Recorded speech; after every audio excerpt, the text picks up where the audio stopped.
قانون كمساجد كأن كجر قانو وكلا إنه جبه هي دولة دين لجرب أنا دين فسره مساجد كمانتا دتك كنت كنية مدولة بصومات درين سنة مساجد كأسيقوا إنه ليه من نبى إنه قلت شر هذا مانتا إسأرنا يا والله مساجد ومساجد كيره ربلية نك وضيق هذا واحد بدنا يسوع عليا مضحية لا شهس مو ذلين مصلحة هذه سنة ونوض قمينا وقضب دولة دوائنا قف والبوص صومالي وآمنين له سدوا مساجد كو آمنين له وقضب قضب كلا دور الشر حدي ما أنت مساجد ك أين ضمعنا إن صلاة دي أين أوجنو وريا رير هبل إيه 4.5 مليون نرهنا شرع هذا إسلام كو حي قبتها أقرأكم لكتاب الله يوم صلى ما وحا inoogu horeynaya qofka garanaya shaqadan meeshan ka qabanayno oo waa maxay waa quraan iyo dhikri soo ma ninka ilaahu yaqaan oo la gelin waliyin ma aragtay iyadoo la leeyahay wariya reer hebel oo imsa meesha taagan waa maya safka hore macid ba iska leh oo xidhan yahay safka dhex macid ba iska leh ninkii soo galaaba meesha uu ka soo galo soo isagu ma leh dawladdu waa in lagu hormariyaa qofka annaga na xukumaya sidan masaajidka aanu hormarinay wallaahi waa isku mid waa wax farqi ah oo dhaxaya mala bilcaks imaamada masjidka ayaa ka muhiimsan maxaa yeelay waa nin ilaahay nagu xidhayo waxaynu jannada ku geli lahayn naarta kaga badbaadi lahayn buu inoo hogaaminaya kana adduun buu inoo hayaa waa inta la inaga rabo salaadii qofku markuu galo waa dhaqanka hadda aan ku soo gabagabaynayay la inooga baahan yahay xataa madaxdeena aynu kula dhaqanno ninka salaada markuu galo isagoon ognahay inuu inoogu cilmi badnaa qofkii inoogu cilmi badnaa quraanka ugu yaqaanay baa soo ma kulligeen meesha loo socdo waynu garanaynaa waana masalada Soomaali oo dhan ayna kaba hadlinba qofka waxa lagu dooranayo iyo meesha uu u socdo waa in la og yahay barnaamijka waxa weeye uu gudanayo waa in dadku ay wada garanayaan qofkii kursiga un ban qaadanaya buu iska leeyahay war maxaad qabanaysaa ma guriyaad noo dhisaysaa ma masaajid baad noo dhisaysaa ma waxaasaad noo samaynaysaa waa in qofkii barnaamij uu la yimaado lagu doorto oo marka aan kala dooranno inagu kana inoo fiican iyo kana inoo fiican laakiin waan doonaya ma kala fiicna barnaamijka marka waa inaan wada garanayno hadhowna waan ku xisaabinaynaa isaga oo haddii uu la yiraahdo waxa weeye biyahan inoo macaaneynaya oo bari uu macaaneyn way iska tagba u taala waa lagu qiimeyn karaa kadalika ba masaajidkana qofka galay shaqada uu haya aynu u garanaynaa walidaalika markuu khaldamo maxaynu samaynaynaa waynu saxaynaa saxitaankaasu waa laba qaybood mararka qaarkood waxa weeye uu ku diidi karaa adoo saxay ninka imaamku hadduu taxiyaadka dhexe hadda uu ka tago uu iska istaago in badan inaga naga mid dadka cilmiga badan aan lahayn way dhahayaan mugta subxaanallah iska dhahayaan uu iska sii socon inaga maxaa la inaga rabaa marka soo khalad intaas ma aimada ma'muuniinta maxaa laga rabaa ma taqaanaan inaynu raacno khaladku hadduu yahay midaan maqsuudkii oo dhan burburinaynin wuxdada iyo waxa weeye midnimada laga hormariyay shariicada waa ogolaanayna waan raacayna hadduu rukni uu ka tago raacmin ka noqon leenahay hadduu diido mudaharaad baa la sameeyay laakiin fardi ah oo waa maxay nin walba salaaduba ka goosanba hadduu intuu 3 rakacadood isagu uu tukaday oo uu kici waayay salaadii cishaa'iga oo aanu ku qaylinay oo diiday waa iskaga baxaysa laakiin masaajidka burburin meesida ogow inuu isagu waxa weeye uu khalad uu galay masaajidka burburin meesida maxaa yeelay waa waxaan wada leenahay inagu ninkan baa khaldamay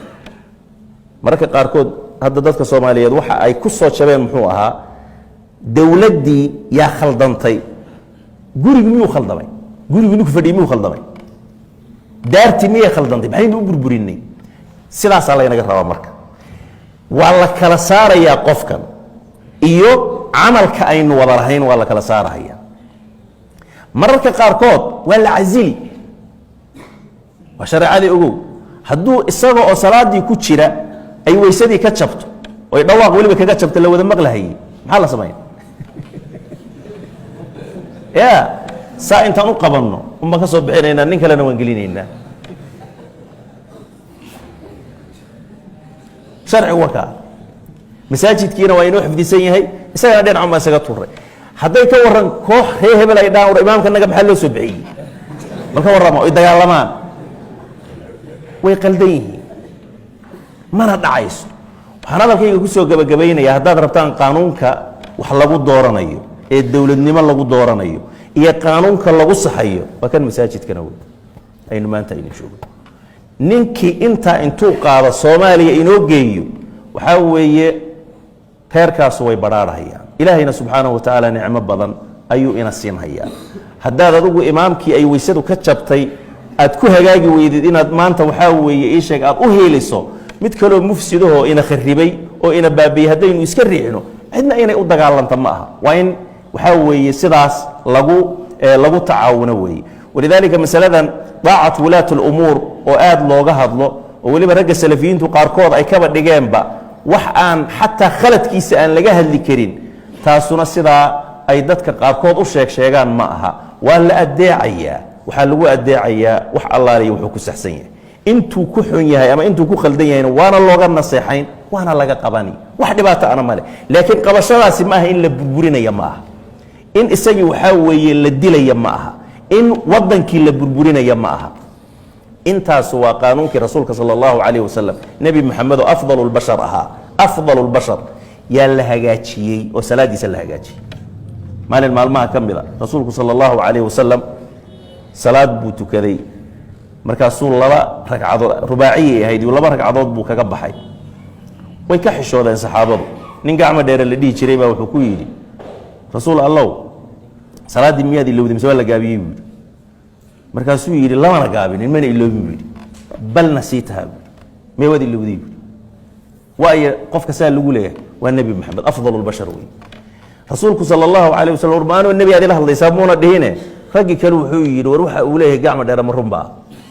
haabay dhaheen aayar buu intuu kacay buu salaaddii la yimid war mujtamac hadduu mujtamac fayow yahay oo walaalo ah oo meesha loo socda garanaya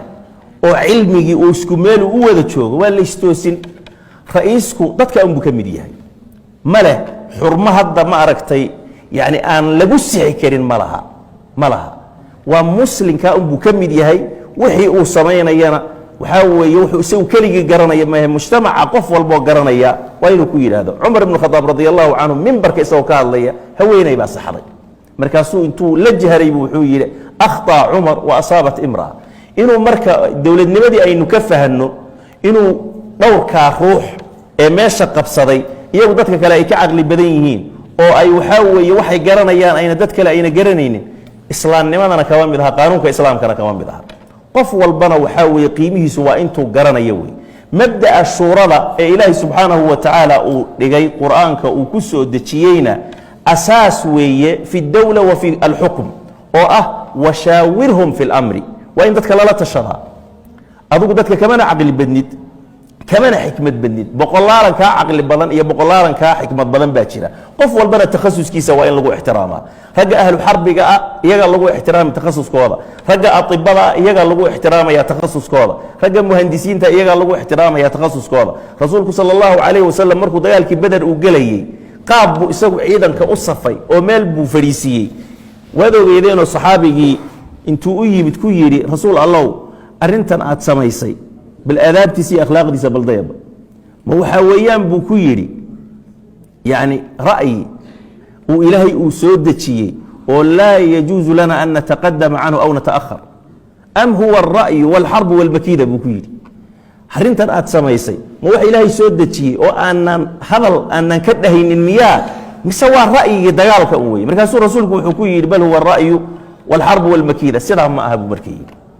rasuulkuna wuu ogolaaday arrintiis wuu ogolaaday intaasaan kusoo gabagabaynhayaa wsal اllah wslam wbaaraka calaa nabiyina mxamed wala alih wsaxbi wslm